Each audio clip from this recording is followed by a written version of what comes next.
All right, let's dive into a real philosophical minefield.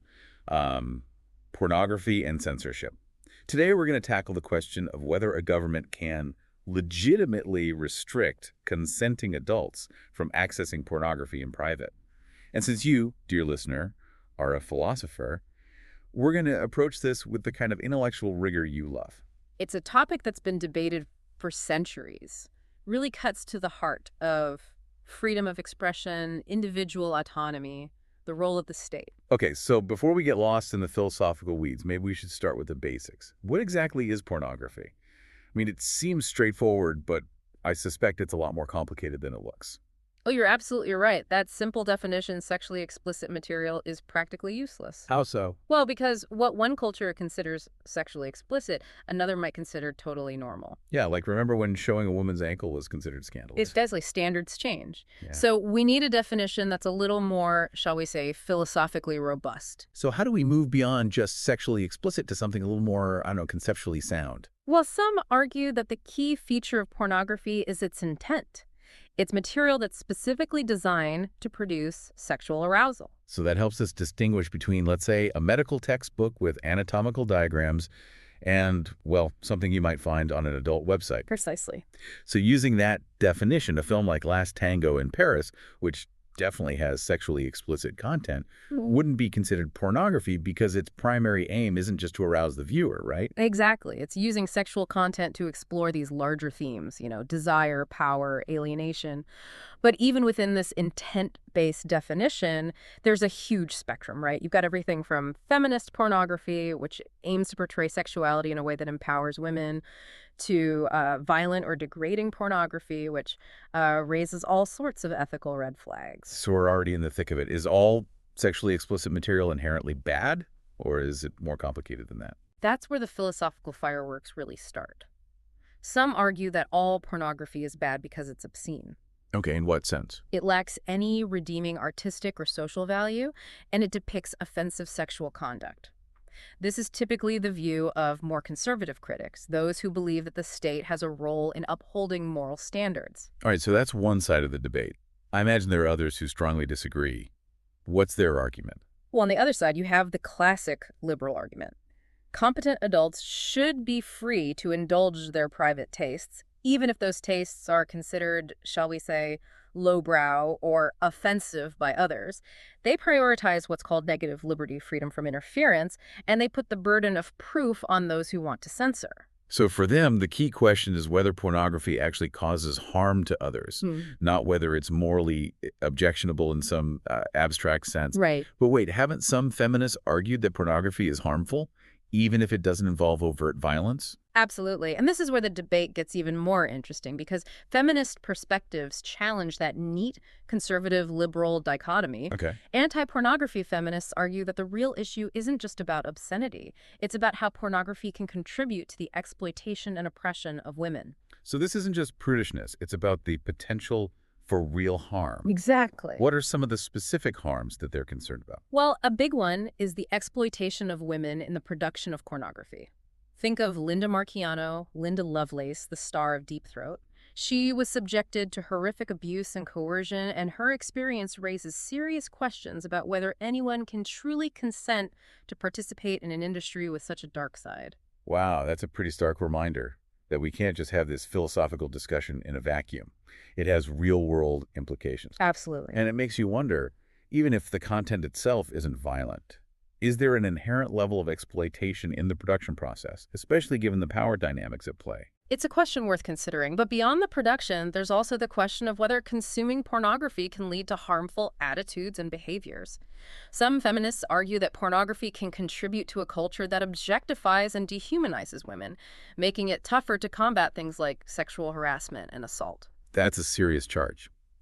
But it seems really tricky, maybe even impossible, to regulate something as subjective as material that objectifies women. And where do you even draw the line? You're right, and this is where the debate gets especially thorny, especially from a legal standpoint.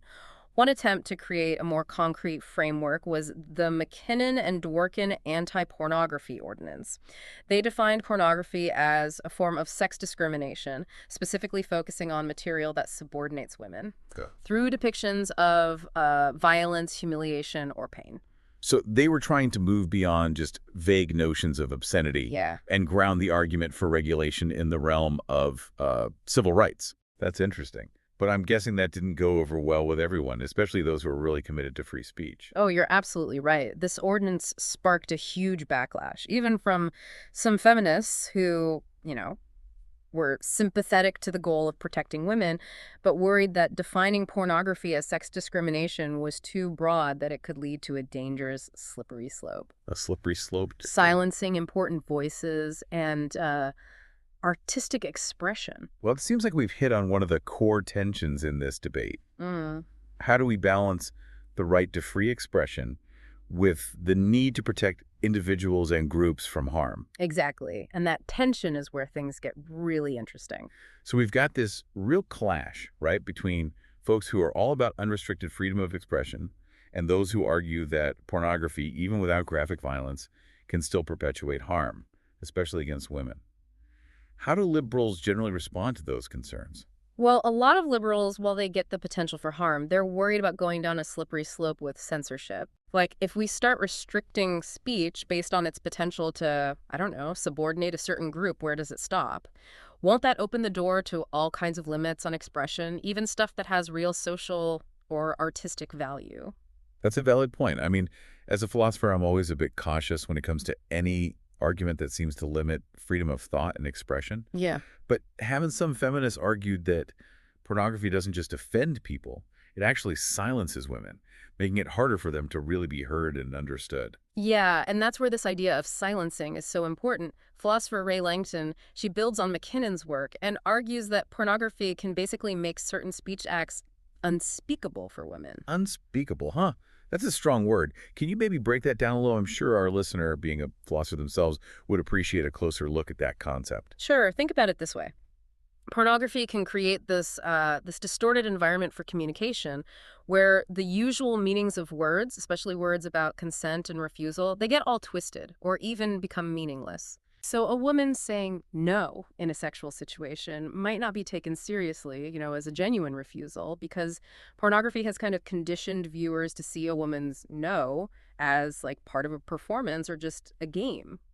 So it's not just that pornography depicts harmful things, it's that it actually changes the way we interpret communication, especially when it comes to sex. That's kind of subtle, but really insidious, isn't it?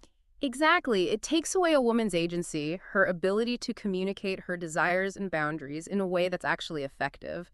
And this challenge to traditional liberal thinking, that's what makes the feminist critique so powerful. Also, It forces us to really look at the limits of these abstract principles like free speech when those principles don't take into account the power dynamics and social context, where communication is actually happening. it seems like anti-pornography feminists are really pushing us to go beyond this purely individualistic view of rights and think about the broader social and cultural forces that are in play. Yeah, they want us to see that freedom of speech isn't just about what individuals can say or do on their own, but whether everyone has an equal chance to actually be heard and understood. Which takes us back to the harm principle. Right. Liberals usually argue that the only reason to restrict liberty is to prevent harm to others.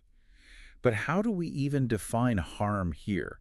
Is Yeah. it just physical harm, or can it include these more subtle forms of, silencing and subordination? That's the real question, and it's something philosophers have been trying to figure out for ages. Yeah.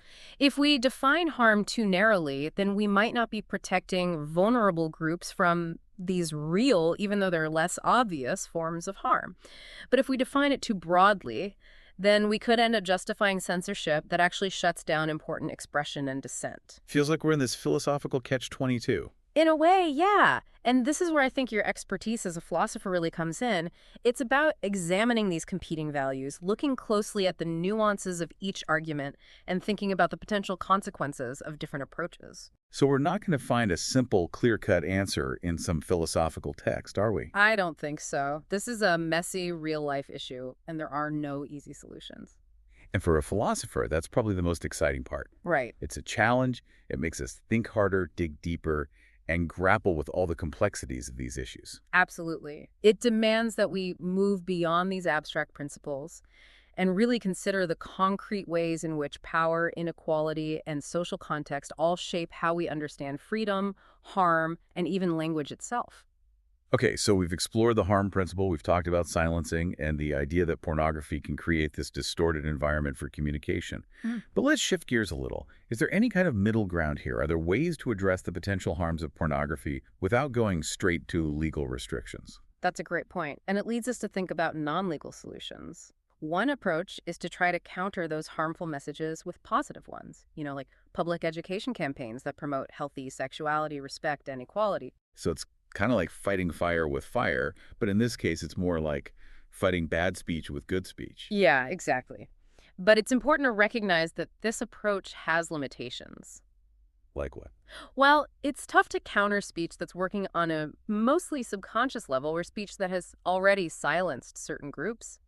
Think about trying to have a rational debate with someone who's been heavily influenced by a lot of misogynistic pornography. It's almost like arguing with a wall.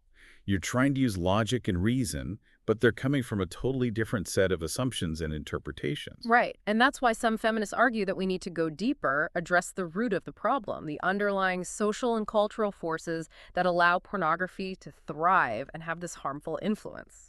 So it's not enough to just try to change individual minds. We have to change the whole context where those minds are formed. That's a big challenge. It is. But for a philosopher like you, someone who understands complex social systems and how power and culture interact, that's where the real intellectual work lies. It's about asking those big questions, the uncomfortable ones, that force us to confront our own biases and assumptions. We're really talking about a fundamental shift in how we think, not just about pornography, but about how we approach freedom, equality, Yeah. and the nature of communication itself. It's a lot to take in, but I think we've given our listener a solid starting point to continue grappling with these ideas. I agree. We've explored the key arguments, the main points of tension, and hopefully opened up some new paths for philosophical inquiry. Now, it's up to you, dear listener, to take it from here and continue exploring the complex world of pornography, censorship, and the search for a truly just and equitable society. It feels like we've only just dipped our toes into this whole debate. And that's what makes it so fascinating. Every layer we uncover just reveals more and more intricate philosophical questions. For someone like you, listener, with a philosophical mind, this must be like a playground of ideas to explore. All right. It really is. And it's interesting how this conversation has gone beyond just pornography and censorship, right? Yeah. We're getting into freedom of expression, harm, power dynamics, even the philosophy of language. Exactly. Pornography kind of acts like this lens, a lens through which we can examine all these bigger social and philosophical questions. It really makes us confront those gray areas where our values clash and easy answers are nowhere to be found.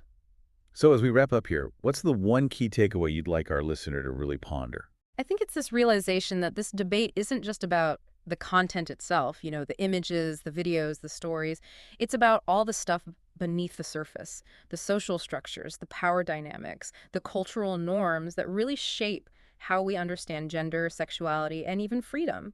It's about realizing that even those choices we make in private, like what we choose to watch or read, they can have these ripple effects throughout society. So it's a call to be more aware, more critical, not just of the content itself, but the whole system that creates and distributes it. Exactly. It's about asking those tough questions, like who benefits from this? Who's being harmed? Are there different ways to express sexuality that are more equitable and empowering? These are questions that every philosopher, and especially one who cares about social justice, should be asking. It really is a reminder that philosophy isn't just some abstract intellectual exercise. It's a tool for understanding and changing the world. Absolutely. And for you, listener, this deep dive has given you that tool. We've looked at the arguments, exposed the contradictions, and hopefully sparked your curiosity to explore more. Now it's your turn to take it further. Challenge those assumptions, question the norms, and use your philosophical insights to imagine a world where freedom and equality can really thrive. Wow, what a fantastic way to end this. To our listener, thank you so much for joining us on this journey. We hope you've gained some new perspectives, some new insights, and maybe even some new questions to think about. And remember, the best philosophers are the ones who never stop questioning, never stop challenging, and never stop searching for a deeper understanding. Until next time, keep those philosophical wheels turning.